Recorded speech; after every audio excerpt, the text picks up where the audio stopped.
Have you ever noticed how we sometimes act against our own values and then instantly make up a story to excuse it? Like when I buy something expensive I don't need and immediately say, well, it's an investment. Exactly. That's called cognitive dissonance. It's the mental discomfort when our actions, beliefs, or identities don't line up. So basically, when my behavior says one thing but my values say another, my brain scrambles for a cover story. Right. And here's the kicker. Most of the time, we don't even notice we're doing it. The brain rewrites the narrative so smoothly that it feels natural. Okay, give me a concrete example. Let's say someone wants to eat healthy. They promise themselves, no fast food this week. Then Friday night comes and they're tired. They stop for a burger. Immediately the mind goes to work. It's been a rough week. One meal won't hurt. I'll exercise extra tomorrow. The action doesn't change. The story does. Oh my God, that's me with desserts. The second scoop of ice cream magically becomes a reward. Exactly. That tiny story saves you from feeling like a hypocrite.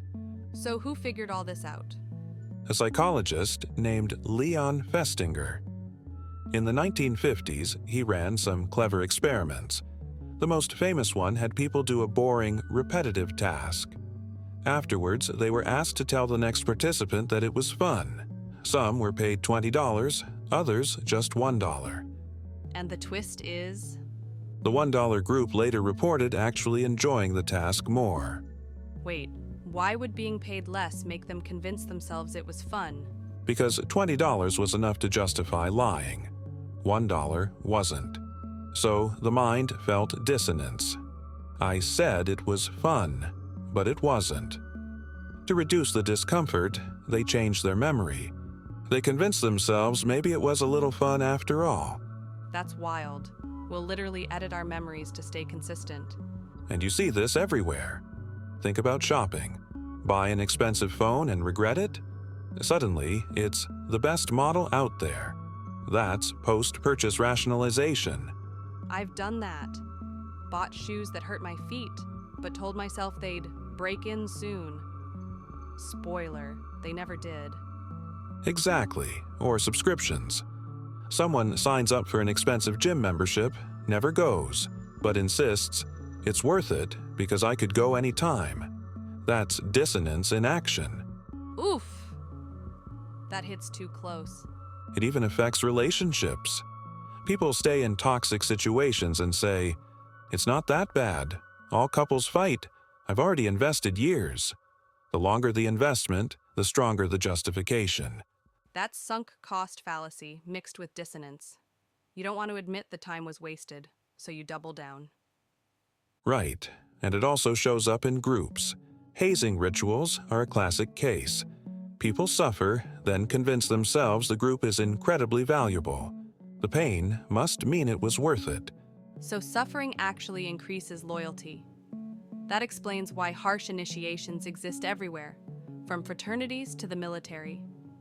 Exactly. Our brains protect us by upgrading the value of what we worked for. Okay, but this sounds depressing. Are we doomed to constantly trick ourselves? Not exactly. Cognitive dissonance isn't always bad. Sometimes it pushes us to improve. If you see yourself as honest, but you catch yourself lying, the discomfort may push you to tell the truth. If you see yourself as healthy but realize you're skipping workouts, the tension can motivate change. So sometimes the pain actually helps us grow. Yes, it's a double-edged sword. It can trap us in denial or drive us toward better behavior. What about in politics or religion? I feel like people defend ideas even when evidence is stacked against them. That's dissonance at a bigger scale. Once a belief becomes part of identity, changing it feels like destroying a piece of yourself. So instead of updating beliefs, people double down, even in the face of overwhelming facts. That explains why arguments online almost never change anyone's mind. Everyone's protecting their inner story. Exactly. The stronger the identity, the stronger the dissonance.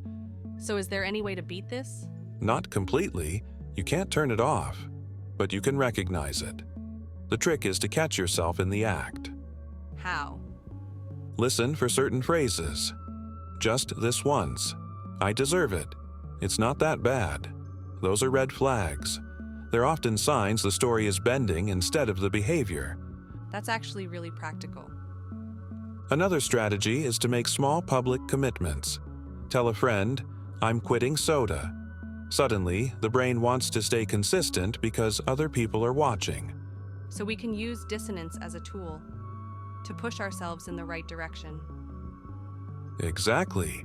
The same mental process that defends bad habits can be flipped to reinforce good ones. What about small steps? Does that help? Absolutely. Shrink your promises.